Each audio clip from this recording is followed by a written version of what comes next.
Welcome to the Own Your Best Life podcast. I'm May Empson, your host, leadership and mindset coach.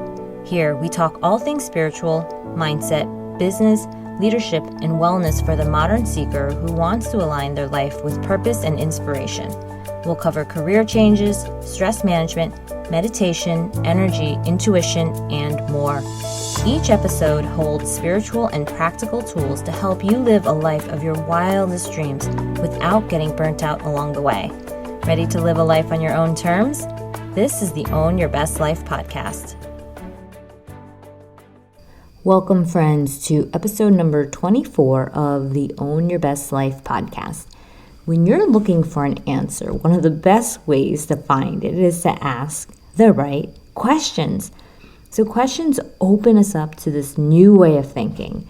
And when we're looking to live life on our own terms, what we're really looking for are new questions.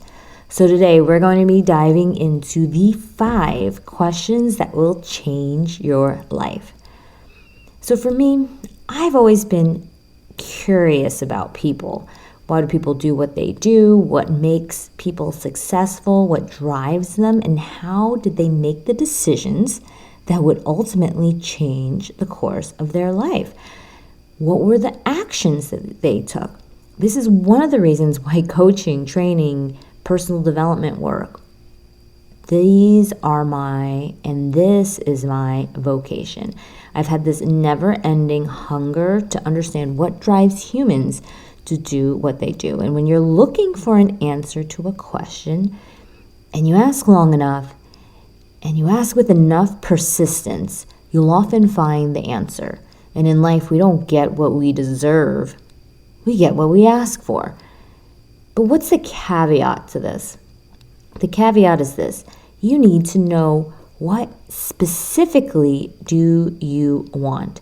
And the more specific we are with our questions, the more likely we are to find the answer. The more specific we are with our asks, the more likely they will become a reality. And when you think about some of these examples, it's things such as, how much more money do you want to have in your life? What does it mean to you to spend more time with your family? What would balance look like to you? And when we don't get specific, it's really hard for us to get to a place where we know how to get there.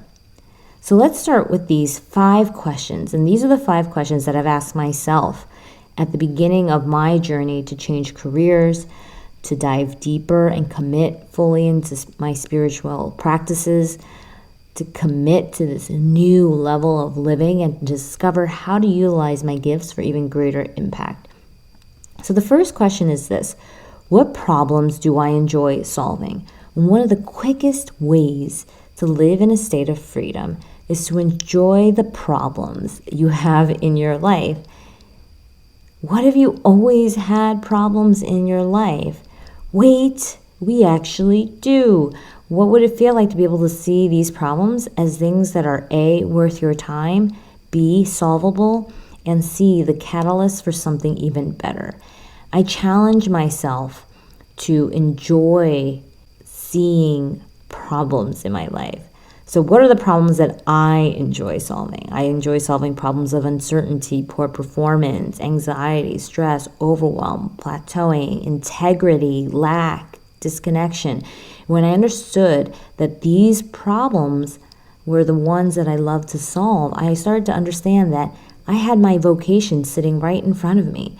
I saw that these were the things I had passion around and I wanted to learn more about. I saw that I wanted to serve others and help others who had had some of these experiences. And all my decades of study and my experiences could now go towards solving these problems. And that, in and of itself, wasn't just appealing to me, but it called to me so much so that I had this insatiable desire to learn more and more and serve more and more. So when I started to see problems like these appear in my life, I realized that the process of experiencing and solving this will serve me and others in the future.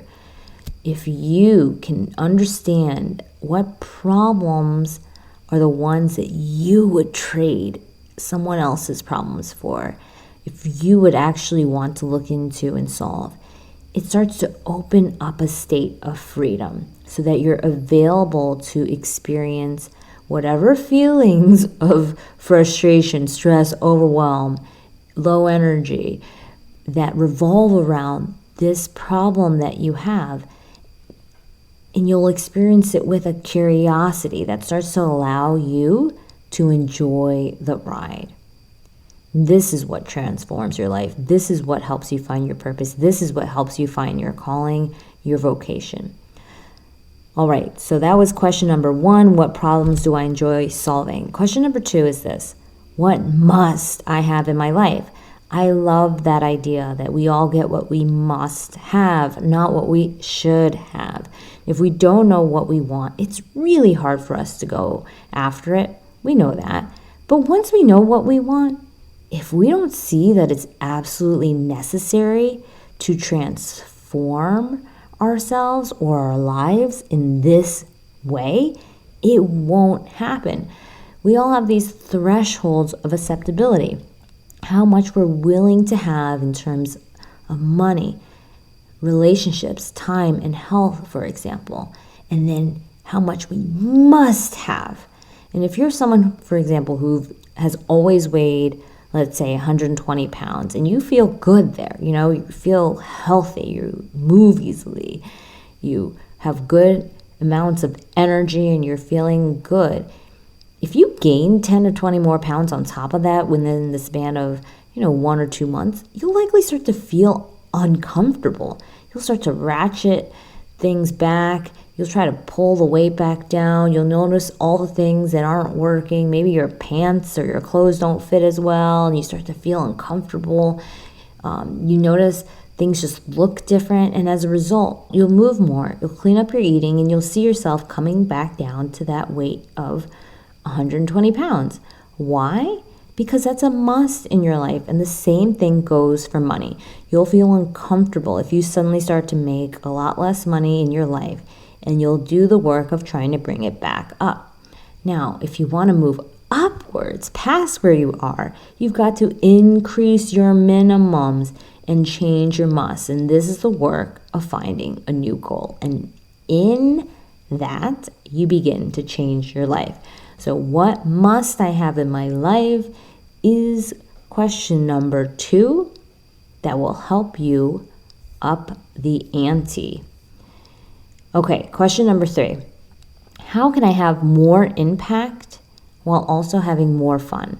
So many of us get caught in the trap of achievement without any sense of fulfillment. We just climb and we climb and we work like a martyr, and that leaves us feeling a small sense of joy and maybe a big sense of resentment. We complain about all the work we have, how hard life is, because that's what we see and that's what we expect. So what if you expected that you can figure out how to have more impact while having more fun? What if you could expect that when you figured out how to feel good while doing something that's good for you and good for others, that you've finally hit the sweet spot? What if that is what you were seeking instead of just the drudgery of doing? I'm not saying it's easy, but your life would transform. You'd figure out ways to approach your work so that you can bring in whatever lights you up while also having more impact than ever before. You'll start to tune into what you're passionate about and what makes work enjoyable. So you'll have this greater stamina and more work ethic, which in turn will produce better results in your life. So I want to be clear here. Have more impact. How can I have more impact while also having more fun? And when you ask that kind of question, it changes the quality of the answers that you're having. It's not, how can I just have more impact? Or how can I have more fun? It's, how can I have more impact while also having more fun? And figuring that out is definitely worth your time. So question number 4. What do I believe to be true? So did you know that your subconscious beliefs drive over 80 to 90% of your actions? When you do the work of questioning what you allow to exist in your world, such as your beliefs, you begin to uncover how much runway you truly have in your life. If you believe that certain topics are taboo, you'll never talk about them. If you believe that selling is icky, you wouldn't sell well. If you believe that people are so hard to deal with, they're likely going to be. And if you believe that people love you and appreciate you, you'll appreciate them even more. Whenever we are faced with a difficult decision or a surprising circumstance that maybe upends our life, one of the first things you must ask yourself is this question: what do I believe to be true? Not what do I know to be true, but what do I believe to be true? And once you realize that your belief, your thought, and what a belief is a thought that you have over and over and over again until you no longer question it. So remember that. It's just a thought that you've had over and over and over again until you no longer question it, which is why when you are feeling something that's difficult, ask yourself, what am I believing right now about this? Which is essentially asking, what are you thinking about this? And when you realize that your belief around success or love, money, relationships, spirituality, health, growth, death, aging, all those things, if it isn't serving you, you can start to interrogate those beliefs.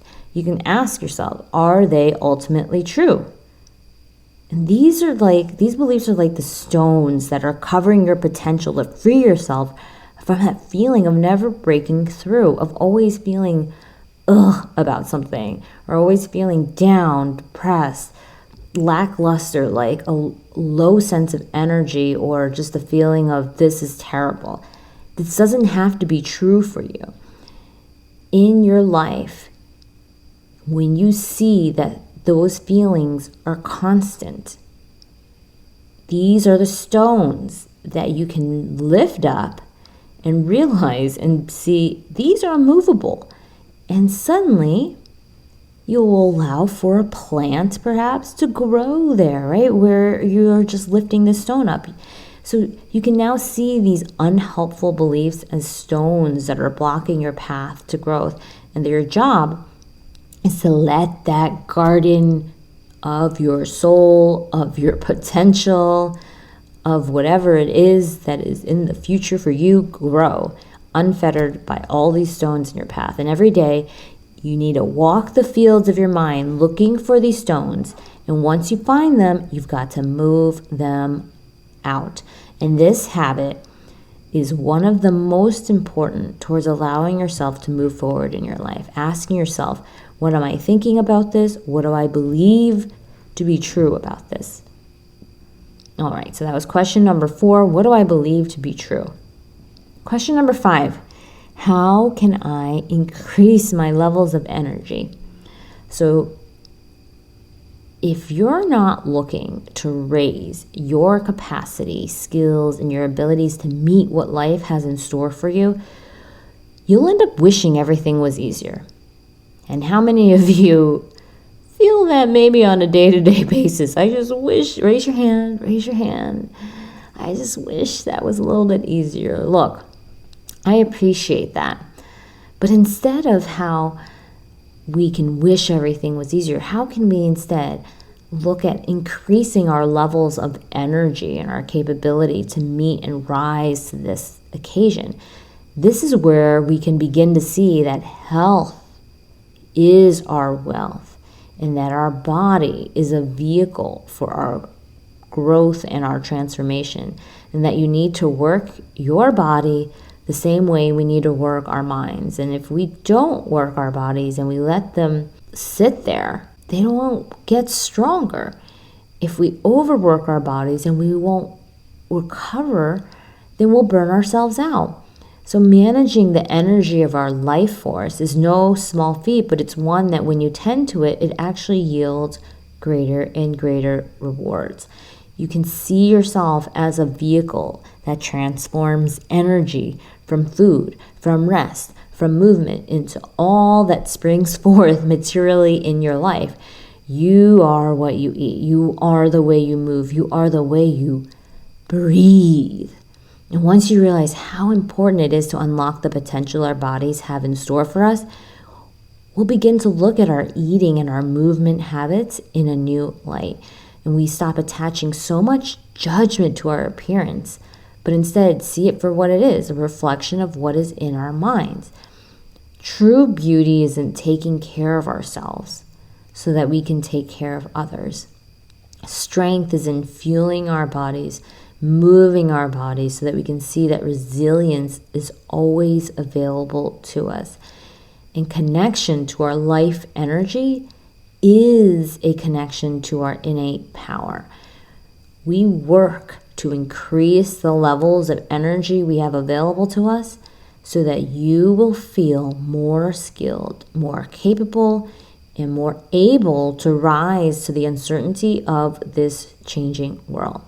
So the next time you catch yourself just wishing things were easier, ask yourself, how can I get better? How can I have more energy to face what's always in store?